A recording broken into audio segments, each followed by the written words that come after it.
বাংলাদেশের ওপর দিয়ে ভারতের ট্রেন চলাচল নিয়ে একটা আলাপ আমাদের মাঠে এখন আছে, সেটা হলো এটা বাংলাদেশের সার্বভৌমত্বকে ঝুঁকির মুখে ফেলবে বা বাংলাদেশকে ভারত চীনের একটা পটেনশিয়াল কনফ্লিক্টে বাংলাদেশকে একটা পক্ষ করে তুলবে। যৌক্তিকভাবে আমরা অনেকে এই কথাগুলো বলছি এবং এগুলোর বলার পেছনে যথেষ্ট যুক্তি আছে। পাল্টা হিসেবে সরকার যে কথাটা বলার চেষ্টা করছে, তারা আমাদেরকে ইউরোপ দেখাচ্ছেন, ইউরোপে কি হচ্ছে না হচ্ছে। তো একটা পুরনো জিনিস হঠাৎ মাথা চাড়া দিল, বেশি পুরনোও না, গত বছরই এটা নিয়ে আলাপ আলোচনা হয়েছে, আমি নিজেও কথা বলেছি, কিন্তু একটু আবার স্মরণ করিয়ে দিতে চাই। সেটা হচ্ছে অন্তত যে দলটা এখন ভারতে ক্ষমতায় আছে, বিজেপি, একটু কোয়ালিশন হলেও মূলত বিজেপি ক্ষমতায় আছে, সেই দল এবং তার সংগঠন, মাতৃ সংগঠন আরএসএস, রাষ্ট্রীয় স্বয়ংসেবক সংঘ, যেটা এদের যে এই পুরো সাবকন্টিনেন্ট সম্পর্কে পারসেপশন, সেটা আমাদের একটু মাথায় রেখে আসলে আমাদের ভবিষ্যৎ চিন্তা করা দরকার আছে। তারা অখণ্ড ভারতের কথা বলে, তারা বাংলাদেশের অস্তিত্ব স্বীকার করে না। অনেক জল ঘোলা হয়েছিল, যদিও বাংলাদেশের মতো একটা মেরুদণ্ডহীন ভৃত্য কৃতদাস সরকার সেটা নিয়ে তেমন কিছু করেনি, কিন্তু করার কথা ছিল, দরকার ছিল। আমরা একটু স্মরণ করে রাখব, এই যাবতীয় আলাপ যখন চলছে, ইউরোপের একটা ইউনিয়নের অংশ প্রত্যেকের সভারেন্টি স্বীকার করে এবং সেটা মেনে তাদের পারস্পরিক ট্রানজিট দিচ্ছে। বাংলাদেশের মতো ভারতের প্রয়োজনে কোনো করিডোর দেওয়া হয়নি। এবং শুধু ট্রেনের ব্যাপার না, আমরা এই আলাপগুলো করেছি। বাংলাদেশে উপকূলে ভারতীয় রেডার আছে, বাংলাদেশের পুরো বে অফ বেঙ্গল ভারত সার্ভেইলেন্সের আওতায় নিয়ে এসছে সেই 19 সালে, 18 সালের দামি নির্মাণের ভোটে যে রাতের সিলের যে নির্বাচন, সেই নির্বাচনের পর এখন স্যাটেলাইট যাবে বলছে। আমাদের স্ট্র্যাটেজিক অন্যান্য স্থাপনায়, আমাদের রূপপুর পারমাণবিক বিদ্যুৎ কেন্দ্র, সব জায়গায় ভারতের অবস্থান তারা নিশ্চিত করছে। তো ফলে যেটা দাঁড়ালো সেটা হচ্ছে আমাদের সার্বভৌমত্ব সিরিয়াসলি হুমকির মুখে আছে। এখন আসলে ভৌগোলিক অখণ্ডতা রক্ষিত হবে কিনা, পুরো বাংলাদেশ বা বাংলাদেশের কোনো একটা অংশ ভারত গিলে খাবে, এই খোয়াব তো ভারতের আছে, সত্যিকার অর্থেই আছে। সো এই মাথায় রেখেই আসলে আলোচনা করতে হবে। একটু অনেকের মনে আছে, আমি একটু স্মরণ করিয়ে দিতে চাই আজ আবার। সেটা হচ্ছে ভারতে একটা নতুন পার্লামেন্ট বিল্ডিং হয়েছিল, সেই পার্লামেন্ট বিল্ডিংয়ে একটা অখণ্ড ভারতের মানচিত্র তারা দিয়েছে। মানচিত্রটা এই রকম, এখানে রীতিমতো ইরান থেকে এদিকে মিয়ানমার, ওদিকে নেপাল, ভুটান, পুরোটা নিচে শ্রীলঙ্কা, সব কিছু ভারতের, অখণ্ড ভারতের অংশ হিসেবে দেখানো হয়েছে। এটা দেখানো হওয়ার সাথে সাথে স্বভাবতই বিভিন্ন জায়গায় কথা হচ্ছে, আমরা শোরগোল করেছি, নেপাল সরকারিভাবে প্রতিবাদ করেছে।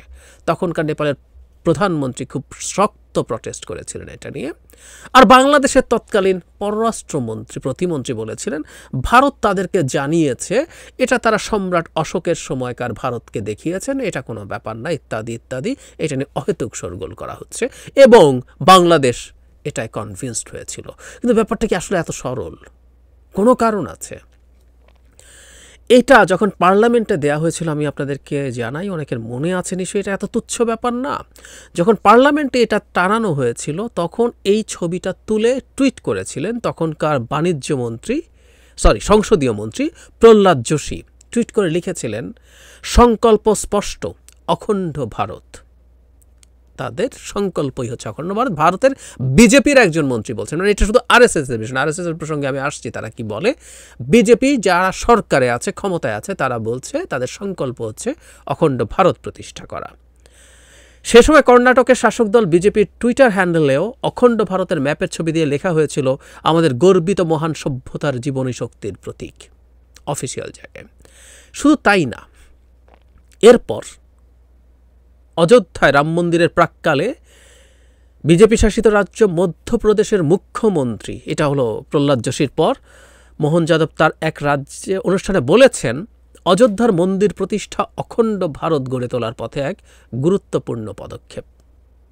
ক্লিয়ার কাট, উনি কোনো রকম কোনো না করেন নাই, বলে ফেলছেন। উনি যা বলেছেন আমি একটু পড়ি। দেশের মানুষের সৌভাগ্য যে 30-32 বছরের সংগ্রামের পর অযোধ্যায় রাম মন্দির প্রতিষ্ঠিত হতে পেরেছে।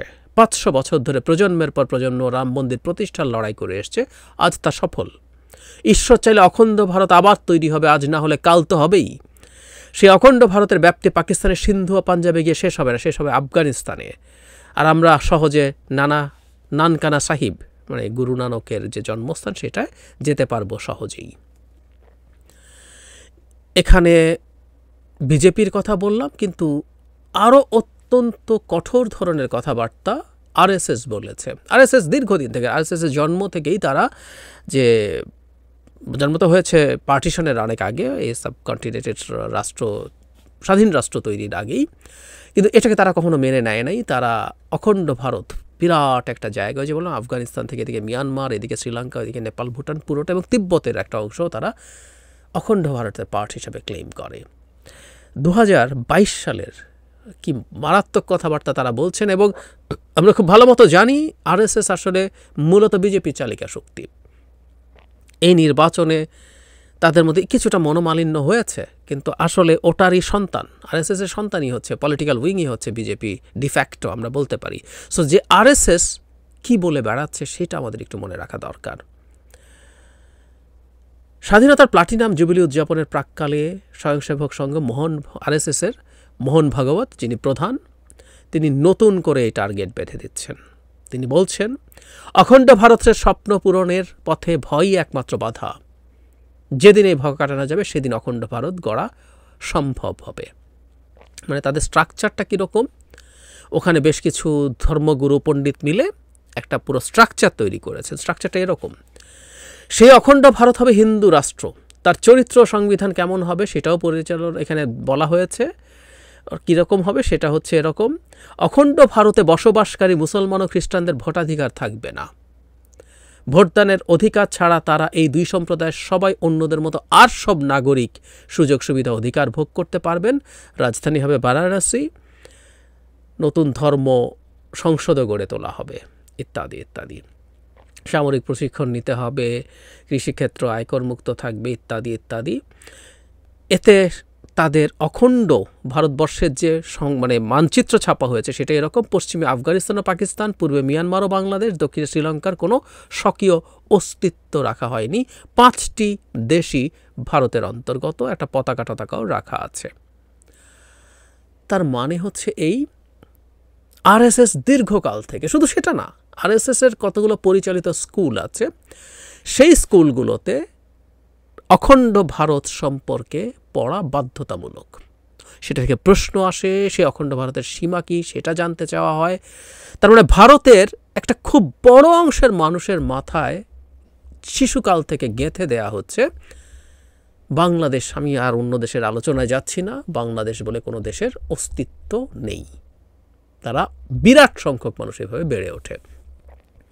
কেউ কেউ এই প্রশ্ন করবেন যে আজকের পৃথিবীতে এসে এই রকম হওয়া কি সম্ভব? কেউ কেউ এটাও বলতেন যে প্রায় 20 কোটি মুসলমানকে ভারত বাংলাদেশ পুরো দখল যদি করে নেয় বিপদে পড়বে। ওই যে দেখুন, পথ কিন্তু রাখা হয়েছে, ভোটাধিকার থাকবে না। ওই ভোটাধিকার আপনি বাদ দিয়ে দেবেন, তাতে আসলে আর তাদের যদি ওই অধিকার না থাকে সরকার গঠনে তত কোনো ভূমিকা থাকছে না, আর বাকি সব কাজ তারা করবে তাদের মতো করে। সুতরাং বাংলাদেশ আদতে মানে পুরোপুরি এভাবে ভারত দখল করে ফেলবে কিনা সেই তর্কে আমরা এখন ঢুকছি না, সেটা সম্ভব কিনা সেই তর্কেও ঢুকছি না। কিন্তু নীতিগতভাবে একটা এত বড় সংগঠন বাংলাদেশের অস্তিত্ব মানে না, স্বীকার করে না, এবং তাদের সরকার, তাদের পলিটিক্যাল উইংয়ের সরকার, তাদের মন্ত্রী, তাদের মুখ্যমন্ত্রী, তাদের রাজ্য দল প্রত্যেকে এই খোয়াব দেখে। সুতরাং আমরা বাংলাদেশের ওপর দিয়ে ট্রেন যাবে, বাংলাদেশের স্যাটেলাইট, রিমোট সেন্সিং স্যাটেলাইট, যেটা ভারতের সাথে যৌথভাবে আমাদের কোস্টে তাদের রেডার থাকা, যাবতীয় যা যার কথা বলি প্রত্যেকটা আমরা আসলে এই ব্যাকগ্রাউন্ডে দেখতে হবে। বিশেষ করে বিজেপি সরকার যখন ক্ষমতায় আছে, যারা নীতিগতভাবে এটা মনে করে। কংগ্রেসকে কেউ খুব আলাদা বলবেন না হয়তো, হোয়াট এভার হতে পারে, কিন্তু এই রকম একটা প্রেক্ষাপটে দাঁড়িয়ে আসলে আমরা আমাদের আলাপগুলো করতে হবে।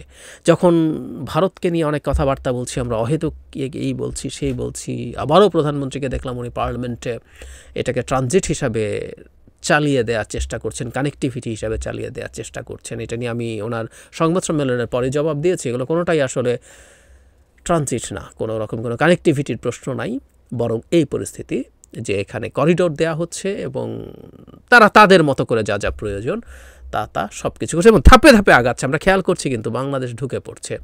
আর আমি একটা কথা আগেও বলেছি, অনেকের কাছে উদ্ভট শোনাতে পারে, বাট আমি রিপিট করতে চাই। রাশিয়া ইউক্রেনের একটা বিরাট অংশের ভূমি দখল করে নেওয়ার পর, বিরাট, ইউক্রেনের প্রায় 20%, ইউক্রেনের 20%-এর সাইজ হচ্ছে বাংলাদেশের প্রায় সমান।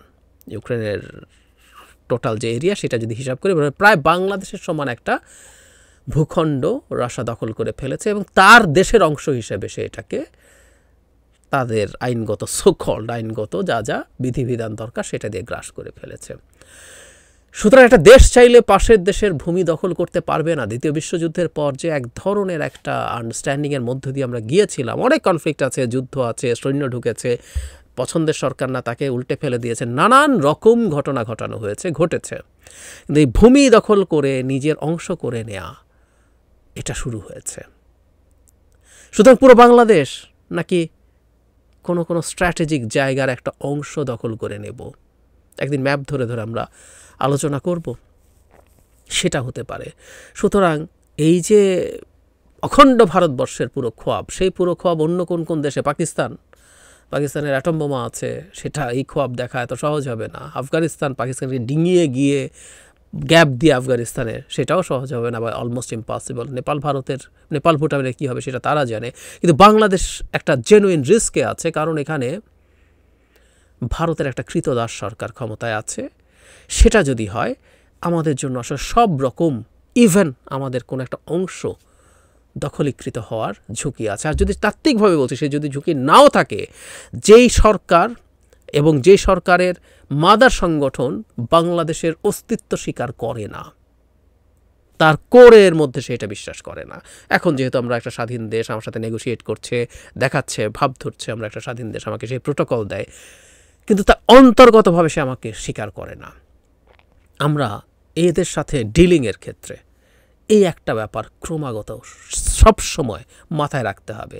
সরকার মাথায় রাখবে না, আমরা যারা জনগণ আছি, এই দেশটা তো আমাদের, এটা তো কারো বাপের দেশ না, এটা আওয়ামী লীগের দেশ না, এটা যেহেতু আমাদের দেশ, আমাদের সার্বভৌমত্বের প্রশ্ন যখন উঠছে, এই ব্যাপারটা আমরা সব সময় যাতে মাথায় রাখি। তাই আবার একটু স্মরণ করিয়ে দিলাম ঘটনাটা নিয়ে। আগে যেহেতু কথা বলেছি, তারপর ওই যে বললাম একটু মাথায় যেন আমরা রাখি।